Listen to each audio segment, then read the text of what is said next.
IPL auction শেষ।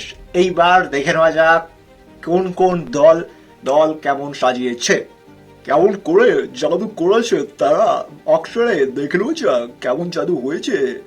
Jokes apart, কিভাবে দল সাজিয়েছে, দল সাজানোর কিছু নেই, জাস্ট কিছু কিছু কিছু যাদের স্লট সমস্যা ছিল সেই স্লটগুলো ফিল করার ব্যাপার ছিল।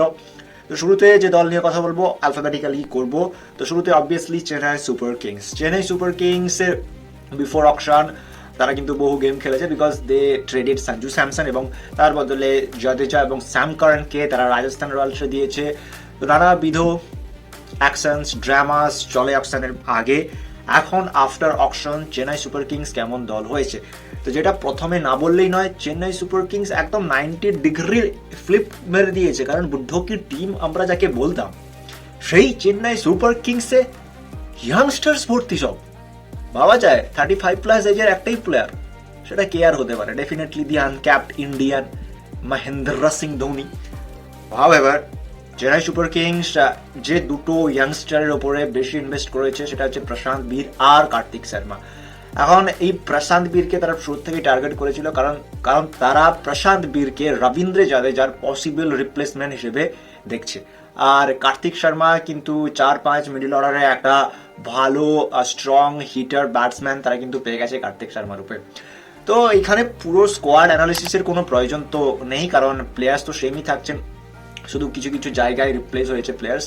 তো এই কারণে একদম প্রবাবল প্লেইং 11-এ ডাইরেক্ট চলে যায়। তবে অকশন আমি বলবো Chennai Super Kings did a pretty job. তার মধ্যে প্রশান্ত বীর টাকা অনেক খরচ করেছে, বাট ঠিকই আছে, দে গেট দেয়ার প্লেয়ার্স যাতে তারা চেয়েছিল, তারা গ্রিনকে চেন্নাই চেয়েছিল, বাট গ্রিন অলওয়েজ কে আর যেত এভরিওয়ান নোস। যাই হোক এসব বাদ দাও। অ্যান্ড অবভিয়াসলি অ্যাকলোশনকে নিয়েছে। অ্যাকলোশন এখন সুপার কিংস ফ্যামিলির একদম ঘনিষ্ঠ মেম্বার হয়ে গেছে। অ্যাকলোশন প্রত্যেকটা সুপার কিংস ফ্র্যাঞ্চাইজিসে এখন অ্যাকলোশন রয়েছে। তো একদম বেশি কথা না বাড়িয়ে চলে যাই চেন্নাই সুপার কিংসের probable playing 11 for 2026 Indian Premier League. তো শুরুতে যদি দেখা যায় ডেফিনেটলি আয়ুষ মাহাত্রে আর সঞ্জু স্যামসন কিন্তু ওপেন করবে। গত সিজনেও আমরা দেখেছি আয়ুষ মাত্র রিপ্লেসমেন্ট হয়ে আসার পরে আয়ুষ মাত্রে ওপেন করেছে। উরিপ প্যাটেল কিন্তু আর একটা ভালো অপশন, কিন্তু আমার মনে হয় না যে ওরা উরিপ প্যাটেলকে খেলাবে। Definitely উরিপ Patel as a backup থাকবে। তো সঞ্জু আর আয়ুষ মাত্রে ওপেন করবে। 3 নম্বরে ঋতুরাজ নামছে। ঋতুরাজ গত সিজনেও 3 নম্বরে নেমেছে এবং ঋতুরাজ নিজেই প্রেফার করছে 3 নম্বরে নামার জন্য। তো 3 নম্বরে ঋতুরাজ নামবে। 4-এ ওরা গত সিজনে অনেক সময় বিভিন্ন রকম এক্সপেরিমেন্ট করেছে, বাট এই সিজনে 4-এ আপাতত আমি ডোয়েল্যান্ড ব্রেভিসকে রাখছি নাম্বার 4-এ।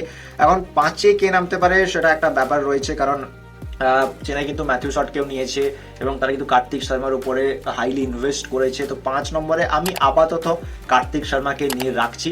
5 নম্বরে কার্তিক শর্মা। 6-এ তো অবভিয়াসলি শিবম দুবে। 7-এ প্রশান্ত বীর। 8-এ MS Dhoni. 9 Noor Ahmad. 10 Nathan Ellis এবং 11 খালিল আহমেদ। এখন ইম্প্যাক্ট প্লেয়ার হিসেবে, because they still have one more overseas slot left, এই জায়গায় কিন্তু ইম্প্যাক্ট প্লেয়ার হিসেবে আকেল হোসেনকেও নামাতে পারে, তারা কিন্তু জেমি ওভারটনকেও নামাতে পারে, আনসুল কম্বোজও আসতে পারে, ম্যাট হেনরিও আসতে পারে। তো বেসিক্যালি তারা কিন্তু একটা বোলার নামাতে পারে এবং চাইলে যদি ইন এনি কেস যদি কোনো কোল্যাপস হয় তো সেক্ষেত্রে ব্যাটসম্যান হিসেবে অবভিয়াসলি ম্যাথিউ শটকে নামাতে পারে। আকেল হোসেনকেও খেলানো যেতে পারে প্রশান্ত বীরের জায়গায় যদি প্রশান্ত বীর ভালো না খেলে শুরুতে।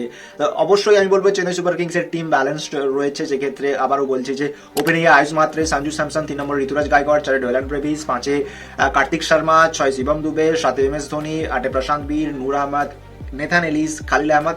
ইম্প্যাক্ট প্লেয়ার হিসেবে they can play any one এবং প্লেইং 11 কিন্তু সলিড দেখাচ্ছে গত সিজনের থেকে, ডেফিনেটলি ব্যালেন্সড। কারণ আমি যদি শুরুতে একদম বোলিং দেখি, কারণ বোলার্স উইন্স টুর্নামেন্টস, তো সেক্ষেত্রে কিন্তু খালিল আহমেদ, নেথান এলিস আমার খুবই পছন্দের একটা বোলার। পাওয়ার প্লেতেও বল করে, পাওয়ার প্লেতে শুরু করে না কিন্তু 4th 5th ওভার্সে আসে এবং উইকেট টেকিং এবিলিটি রয়েছে। ডেথ ওভার্সেও খুব ভালো এবং যেটা মেন ব্যাপার চেন্নাইয়ের পিচ কিন্তু নেথান এলিসকে অনেকটাই হেল্প করবে। তো নেথান এলিস ডেফিনেটলি ভালো বোলার অপশন। খালিল আহমেদও ঠিকঠাকই বল করেছে, বলবো না খুব ভালো বল করেছে।